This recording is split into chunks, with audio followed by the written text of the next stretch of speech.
Developing right now, a search for a killer in South Florida after an up-and-coming rapper is shot dead. 20-year-old XXXTentacion killed in an apparent robbery.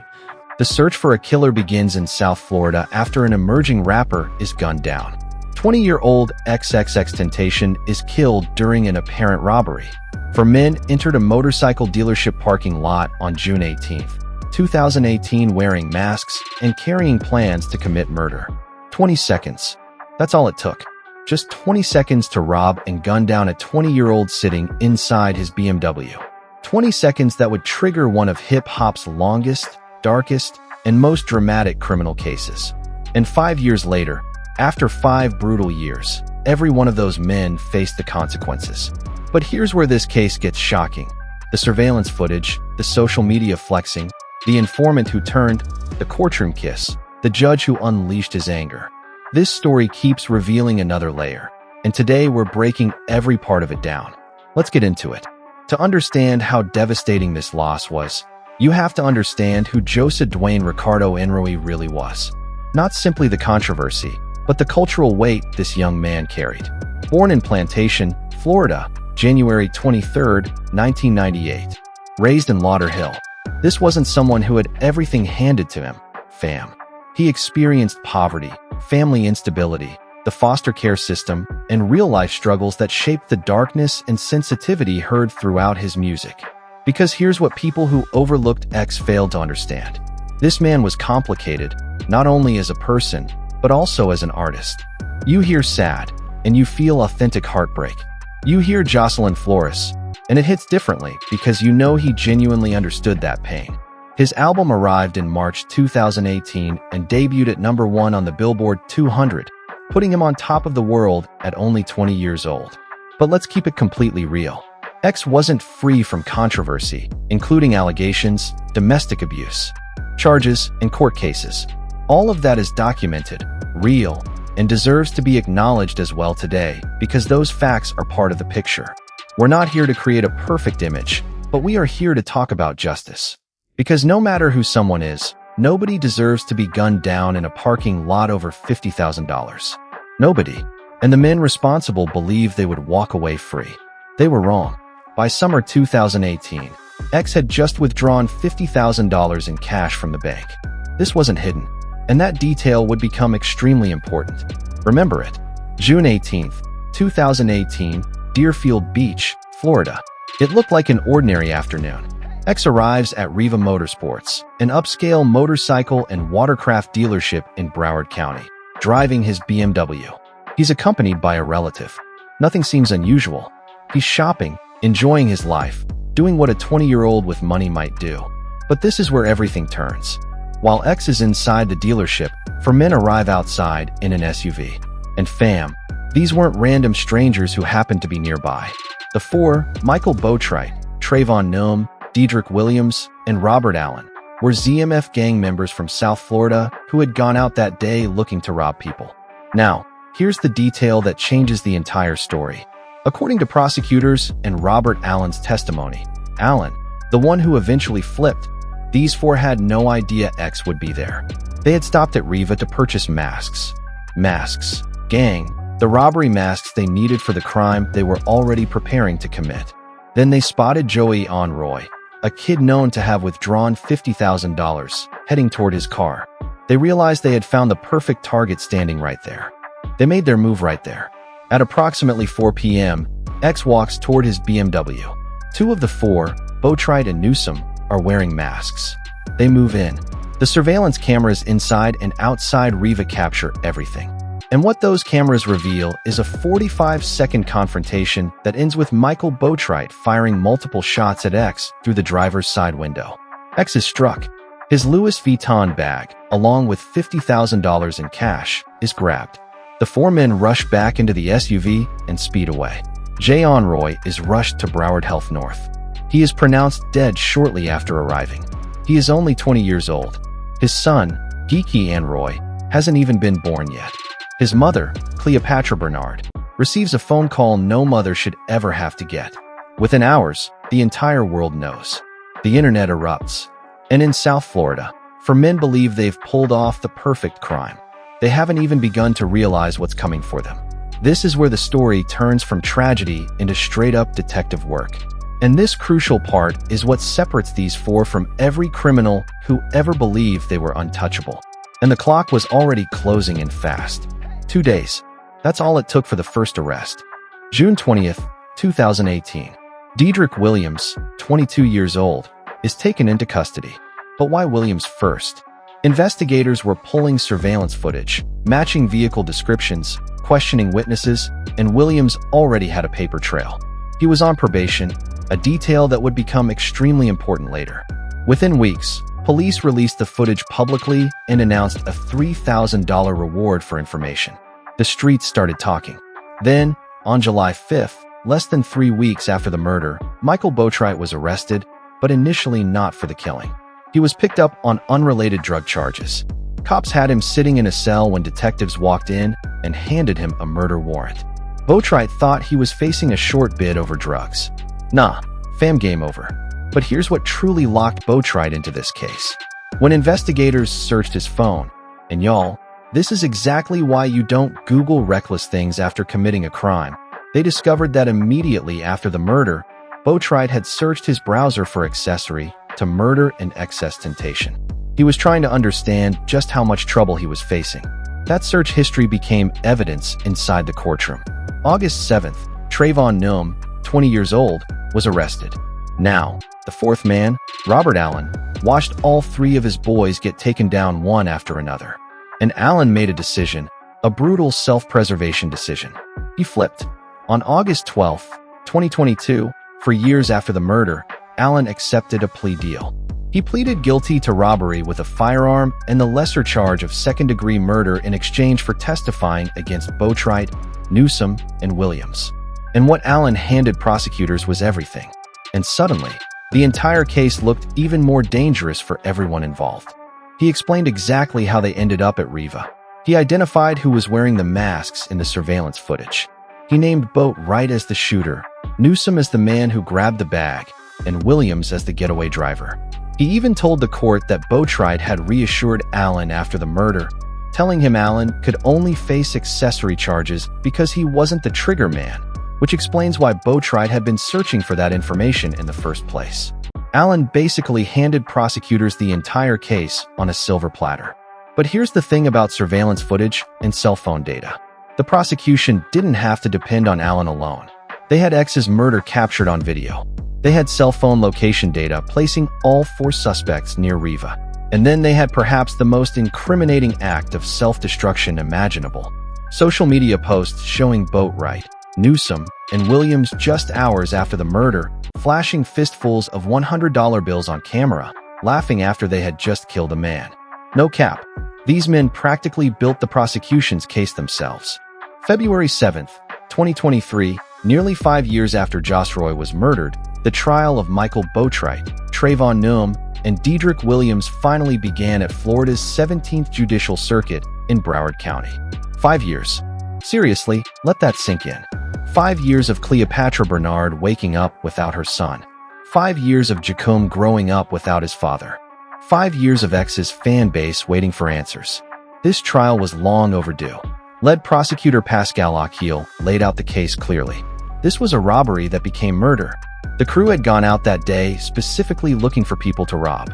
They saw an opportunity, and they took it. And the evidence was absolutely overwhelming. The surveillance footage from Riva was played before the jury. The cell phone data was presented. The social media footage, those videos showing them flashing cash just hours after the killing, was shown in court. And Robert Allen took the stand and testified for days, guiding jurors through every detail of what happened that afternoon. The defense tried everything. Dedrick Williams' attorney, Mauricio Padilla, even went as far as trying to bring Drake into the case. Let me say that again. Drake Padilla attempted to argue that Aubrey Graham somehow had involvement in X's death, pointing to an old deleted social media post from X himself where he'd written something, later revealed to have been posted during a hacking incident and immediately deleted, that appeared to point toward Drake if anything happened to him. The judge rejected that argument immediately. Prosecutors never presented the Drake theory. Nobody with serious credibility presented the Drake theory. It was a desperate Hail Mary from a defense team with nowhere else to turn. Both sides rested their cases March 3rd. Closing arguments ended March 8th. Then the jury deliberated for 8 days. 8 days. And that long deliberation had everyone on edge. People online began speculating about a hung jury. X's fans were worried. His family remained in that courtroom every single day, bracing themselves. March 20th, 2023. Day 8 of deliberations. The jury finally returns with everyone waiting nervously for the verdict. Guilty, guilty, guilty. All 3 defendants, Boatwright, Newsom, and Williams, convicted on every count. First-degree murder, armed robbery, everything. And as those verdicts echoed through that courtroom, Michael Boatwright, the man prosecutors identified as the trigger man, turned toward X's family and blew them a kiss, right there in open court. While his guilty verdict was being announced, X's family, who had endured that entire month-long trial, listened to every piece of evidence, and somehow held themselves together through it all. The internet erupted when that moment spread, and honestly, it's easy to understand why. That one act of contempt revealed more about Michael Boatwright's character than anything else inside that courtroom. But Boatwright's moment of smirking was disappearing quickly. April 6th, 2023, sentencing day. Before the judge delivered his decision, X's family and team finally had their opportunity to speak. Manager Solomon Saban stepped to the podium and addressed the 3 convicted men directly. He said the family had endured the entire trial without witnessing even one moment of remorse. Not one. Smiling, waving, blowing kisses. Then he told them, "You didn't just kill a son, you killed a father." Giacomo Onroy would never meet his dad because of what those men did in a Deerfield Beach parking lot.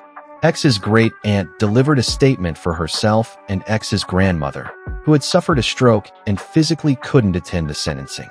Think about that. The victim's grandmother had suffered a stroke and couldn't be there on the day justice was finally delivered.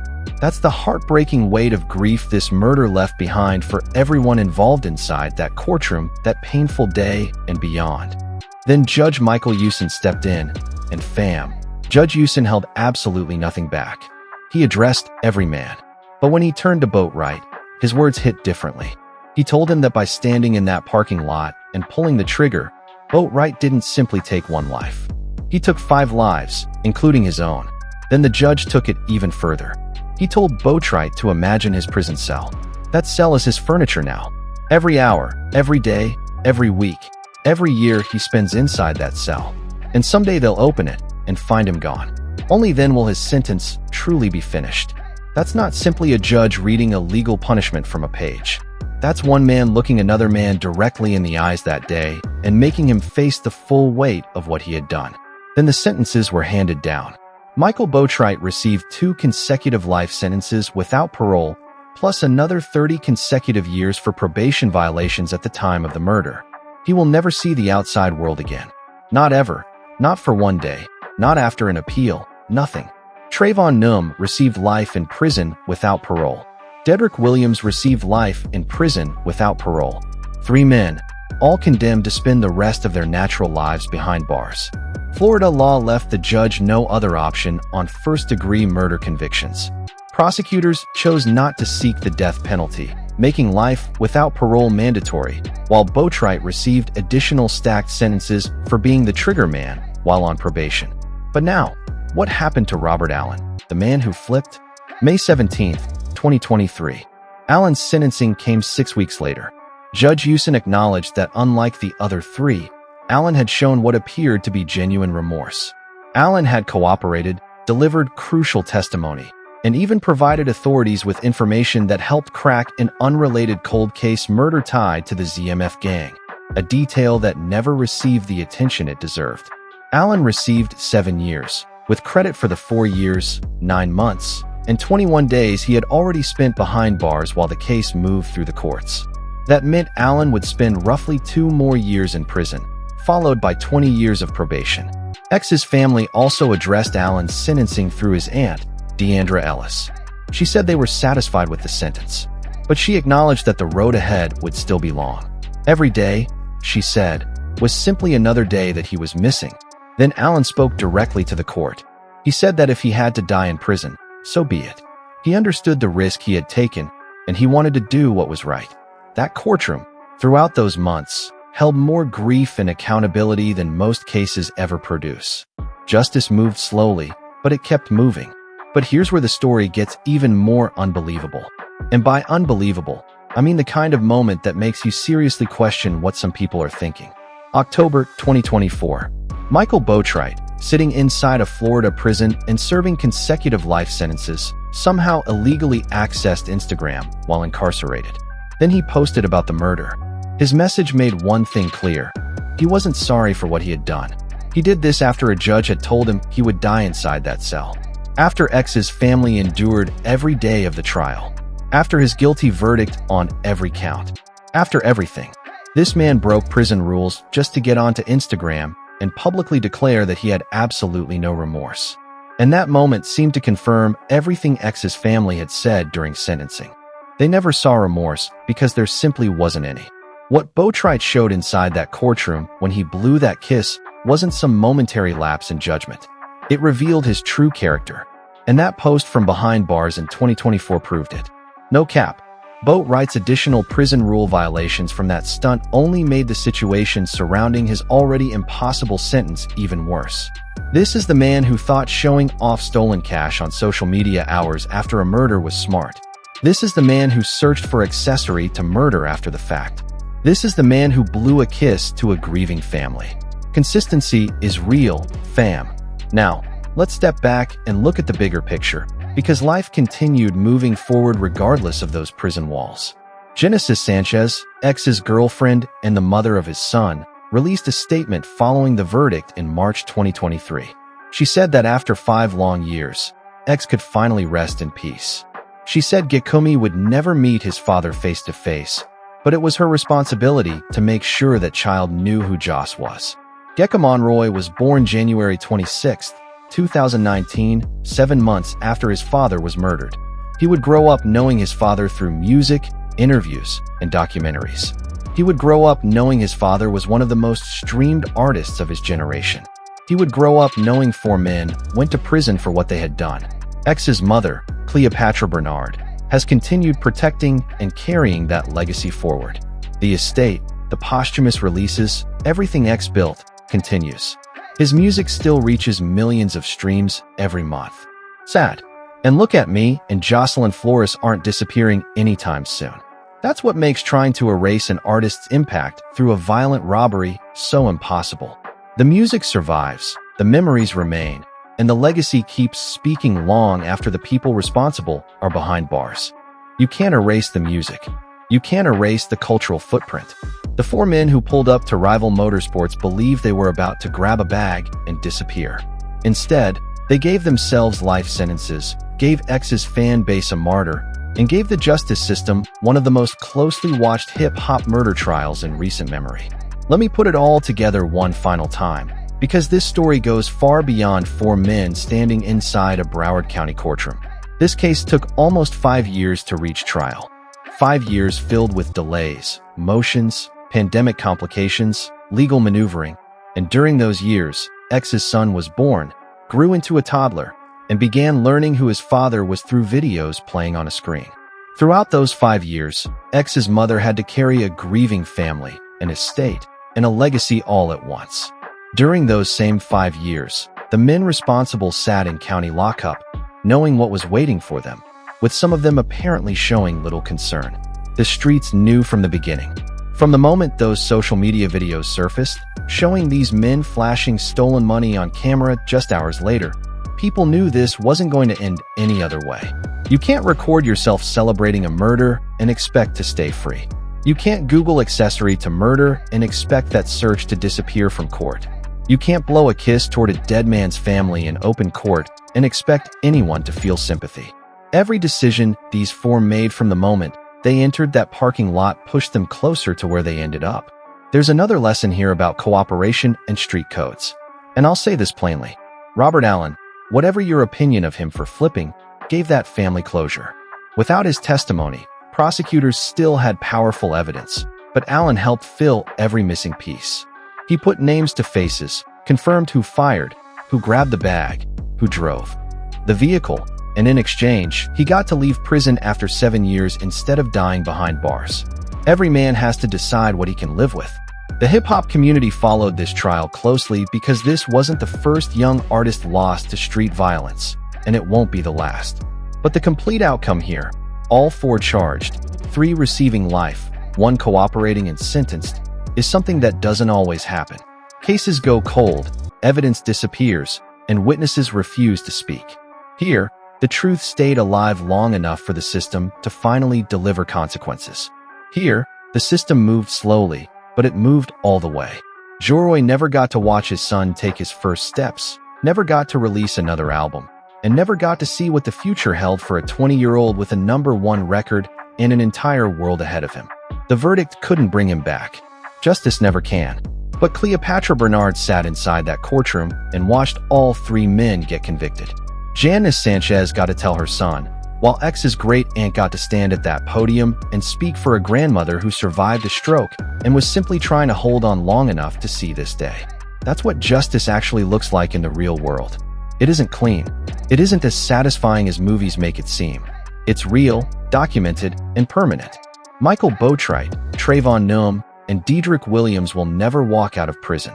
And Gekon will grow up knowing that from that parking lot in Deerfield Beach came 3 life sentences and 1 man who made a deal with prosecutors.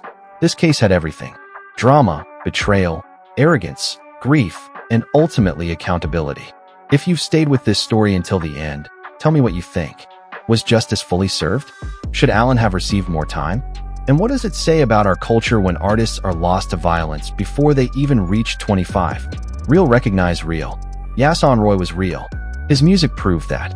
And now the record proves it too. Rest easy, X.